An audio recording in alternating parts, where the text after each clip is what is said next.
otherwise. We would like to be wise mothers.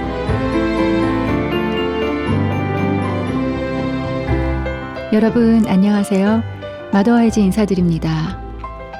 저희 가정 모든 관계와 문제와 상황 속에서 하나님 말씀이 중심이 되길 바라는 마더와이즈와 함께 준비하는 가정식탁 시간입니다. 오늘 가정식탁에서 함께할 코너는 성경 속 음식 이야기입니다. 저희의 일상이, 주방이, 음식을 나누는 식탁이 신앙이 되기를 바라는 시간인데요. 성경 속 음식 이야기, 오늘 함께 나눌 식재료는 올리브입니다. 성경 속에서 올리브는 어떻게 나오는지, 올리브를 통해 듣는 성경 이야기와 올리브가 들어간 조리법 소개도 있겠습니다. 마더와이즈 가정식탁, 성경 속 음식 이야기 해주실 김태용 목사님 나오셨습니다. 목사님 안녕하세요. 네, 안녕하세요.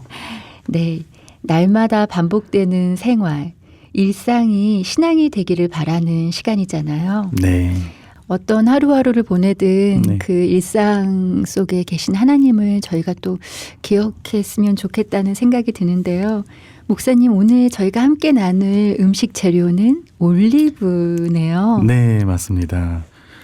요즘은 새번역 성경이나 현대어 성경을 읽으시는 분들은 올리브라고 쓰여진 말씀을 아마 많이 접해보셨을 것 같은데요.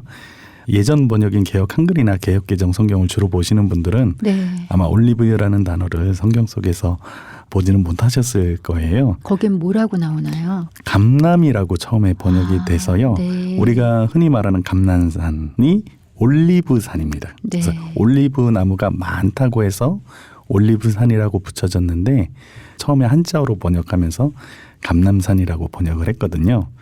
그런데 감람은 우리가 알고 있는 올리브랑 조금 달라요. 그래요? 네. 감람이라는 단어가 중국 올리브라는 열매가 있습니다. 올리브랑 거의 비슷하게 생겼고요. 그런데 색깔하고 맛이 조금 다르다고 하더라고요. 사실 저도 한 번도 본 적은 없습니다. 저도 궁금해서 찾아봤는데 중국 올리브라는 품종이 따로 있더라고요. 그래서 네. 아마 한자어 성경을 번역을 하면서 처음에 중국에서 감람이라고 번역한 거를 그대로 한글 성경에도 사용을 한 것 같습니다. 네. 성경에서 볼 때 감람나무 이렇게 말이 나오면은 이게 올리브다, 올리브나무다 이렇게 생각하면 되겠네요. 네, 맞습니다. 감람이라고 번역된 건 다 올리브라고 보시면 되고요. 그리고 실제 성경에서 이렇게 기름들이 나오잖아요. 향유 같은 것도 나오고 뭐 음식할 때 쓰는 기름도 나오는데 성경에 나오는 기름은 다 올리브유라고 보시면 됩니다. 네. 그래서 그때 당시 중근동에서 시대가 변하면서 콩으로도 기름을 짜내고 뭐 생선이나 뭐 여러 가지 재료들의 예전에는 기름을 얻기 위해서 고래 사냥을 했었거든요. 다양하게 기름을 얻을 수 있는 방법들이 발전이 됐지만 성경 시대에서는 가장 흔하게 또 기름으로 추출할 수 있었던 것이 올리브유였기 때문에 올리브유라고 그렇게 생각하시면 되겠습니다. 네, 그렇게 성경에 많이 나오는 올리브인데요. 오늘 올리브를 통해서 또 어떤 성경 이야기를 들려주시겠어요? 이제 곧 있으면 부활절이잖아요. 네, 지금 또 사순절 기간을 보내고 계시죠. 네, 사순절 기간에 사실은 우리가 예수님의 이제 마지막 여정, 십자가에 달리시기 전에 마지막 여정 중에서 예수님께서 하신 것 중에 가장 기억에 남는 것이라고 한다면 아마 겟세마네 동산에서 기도하신 사건일 것 같아요. 네. 그런데 집사님, 겟세마네라는 단어의 뜻을 혹시 알고 계시나요? 글쎄요, 무슨 뜻인가요? 겟세마네도 올리브 숲이라는 뜻입니다. 아, 그래요. 네. 그래서 그 겟세마네 동산이 성경에서 등장하는 감람산이라는 산 중턱에 있었던 작은 동산인데 그곳이 아마 이렇게 올리브 나무로 아마 우거져 있었던 곳인 것 같아요. 그래서 그곳을 겟세마네다 이렇게 불렀다고 합니다. 네. 감람나무가 올리브나무라고 하셨는데 감람산이라고 하면은 올리브가 아주 많은 산이었던 것 같아요. 네. 그 안에 있는 겟세마네 동산.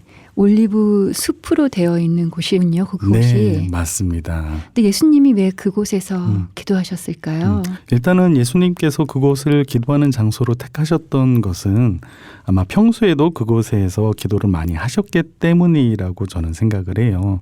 누가복음 22장에도 보면 예수님께서 나가서 습관을 따라 감람산에 가심에 제자들도 따라갔더니 그곳에 이르러 그들에게 이르시되 유혹에 빠지지 않게 기도하라 하시고, 이렇게 습관적으로 예수님은 늘 기도가 몸에 배어 있으셨던 분이고 주로 기도하셨던 장소가 감람산이었다라는 것을 알 수가 있는데, 아마 그 영향으로 예수님께서 마지막 기도하러 나아가실 때도 감람산에 올라가셔서 겟세마네라고 불리는 그 숲이 우거진 그곳에서 기도하셨다라고 이해를 하셔도 괜찮을 것 같습니다. 네. 신앙 생활을 하면서 참 중요한 게 말씀과 기도라고 늘 듣는데요. 정말 참 기도하는 게 쉽지 않은데 의지를 내야 되겠죠, 목사님? 네, 맞습니다. 기도가 참 쉽지 않은데요.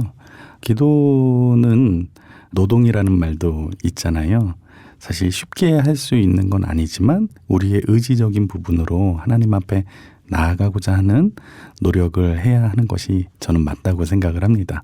사도 바울도 자기의 육체를 쳐서 주님께 복종시키겠다고 말한 것처럼 기도하기 힘들지만 또 내 자신을 치는 마음으로 그렇게 하나님 앞에 무릎 꿇고 기도하는 것이 저는 우리 신앙을 유지하는 데 가장 중요하다고 생각을 합니다. 네.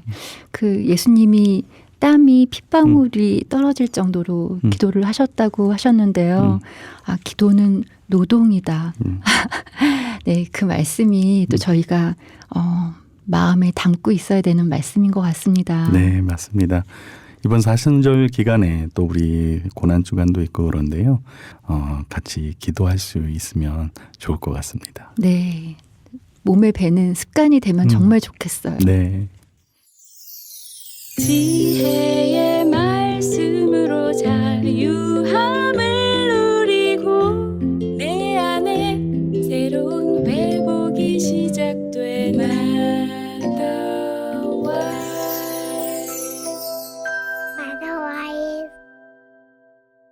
마더와이즈 가정식탁. 매일 반복되는 일상이 신앙이 되기를 바라는 시간입니다. 성경 속 음식 이야기로 함께하고 있습니다. 김태용 목사님 함께하고 계신데요. 성경 속 올리브 이야기, 우리 예수님이 겟세마네 동산에서 열심히 기도하셨던 이야기 해주셨습니다. 목사님, 이제 올리브가 들어간 조리법 소개해 주실 텐데요. 어떤 음식 소개해 주시겠어요? 네, 오늘은 좀 간단한 요리를 소개해 드리려고 하는데요. 집사님, 감바스라고 혹시 들어보셨나요? 네, 먹어보긴 했어요. 쉬운 네. 조리법인 것 같지 않은데요. 조금만 요령을 아시면 굉장히 쉽습니다. 네. 원래는 감바스 알 아히요라고 그래서 이제 스페인어로 감바스는 새우를 뜻하는 거고요. 네. 아히요는 이제 마늘로 만든 소스를 뜻하는 거예요. 그래서 새우와 마늘 그리고 올리브유만 있으면 되는 스페인 쪽에서 많이 먹는 요리입니다. 네, 감바스 알 아히요. 새우와 마늘, 올리브유로 조리하는 그런 요리라고 해주셨는데요. 조리법 잘 들으시면서 가정에서 또 한번 해보셔도 좋을 것 같고 펜, 종이 준비하셔서 메모하시면서 들으셔도 좋을 것 같습니다.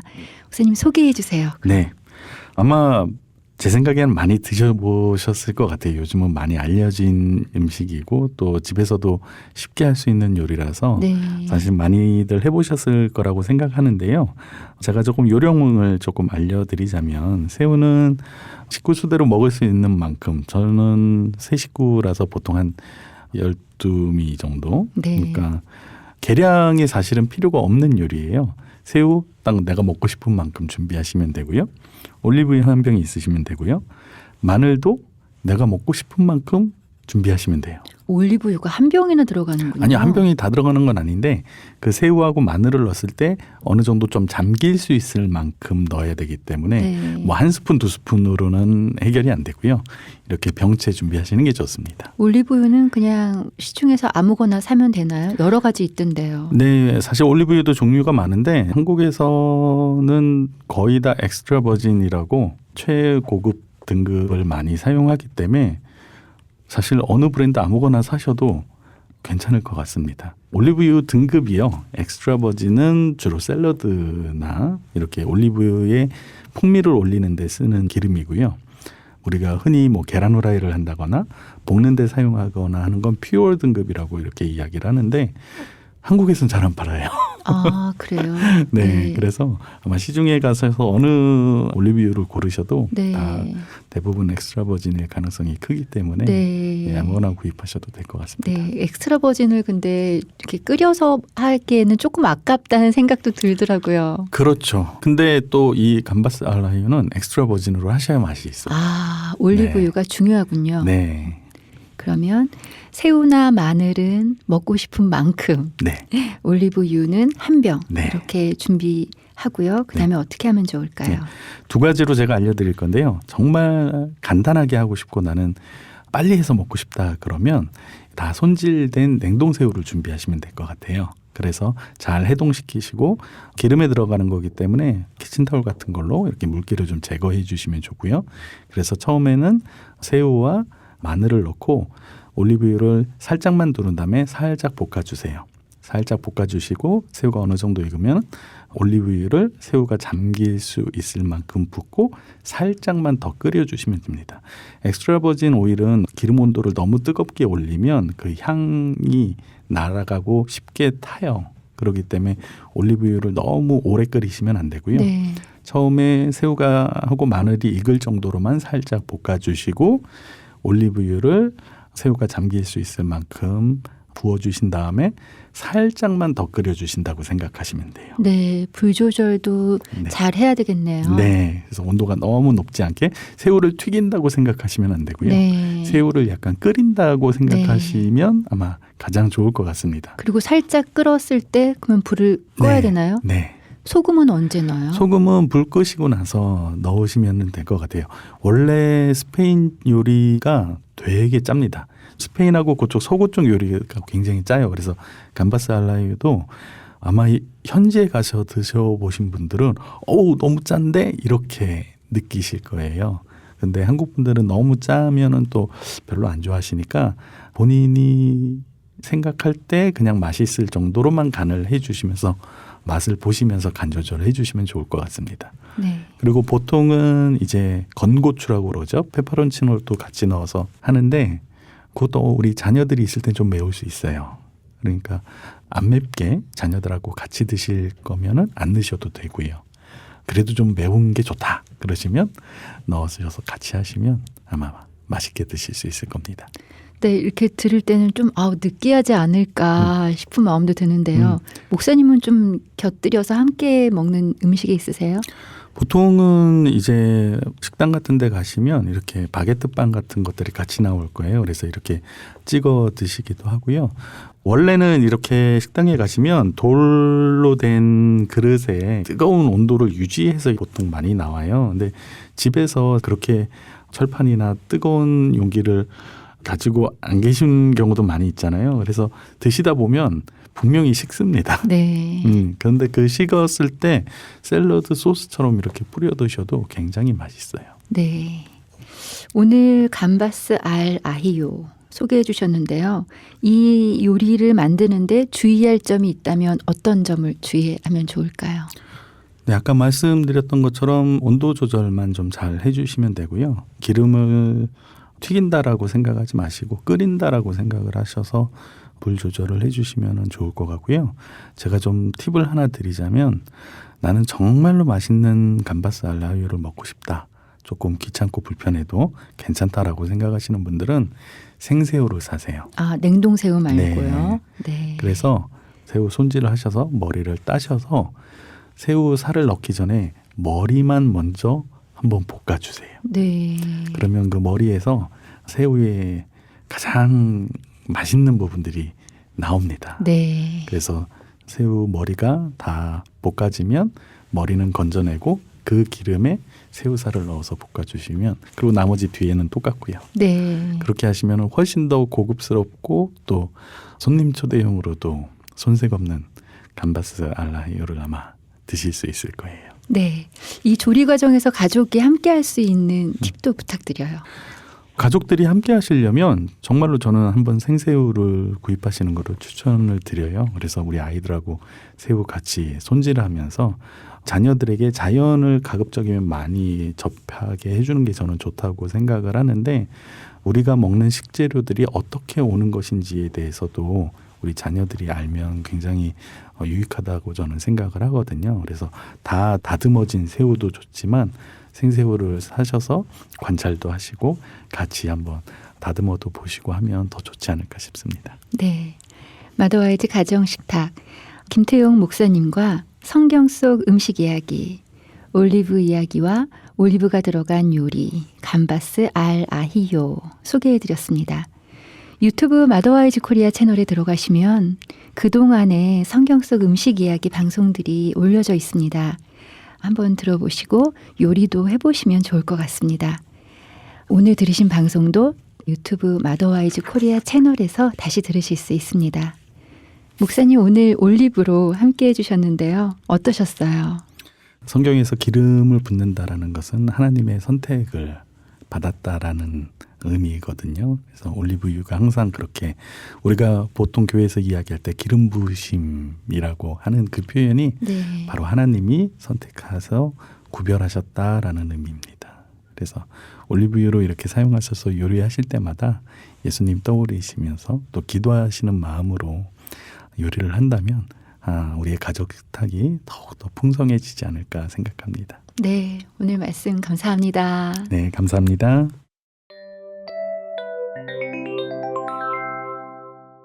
하나님 말씀 함께 보겠습니다.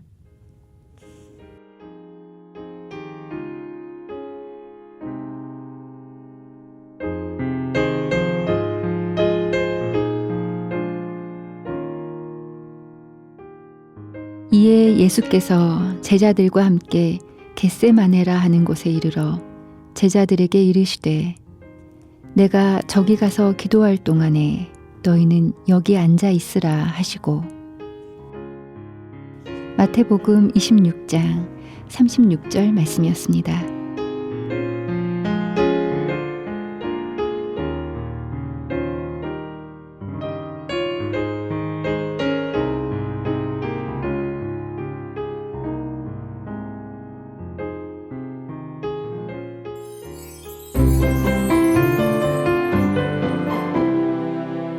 오늘도 함께 해주신 여러분 감사합니다. 평강의 하나님 안에서 평안한 한 주 보내십시오. 마더와이즈는 다음 주에 다시 인사드리겠습니다.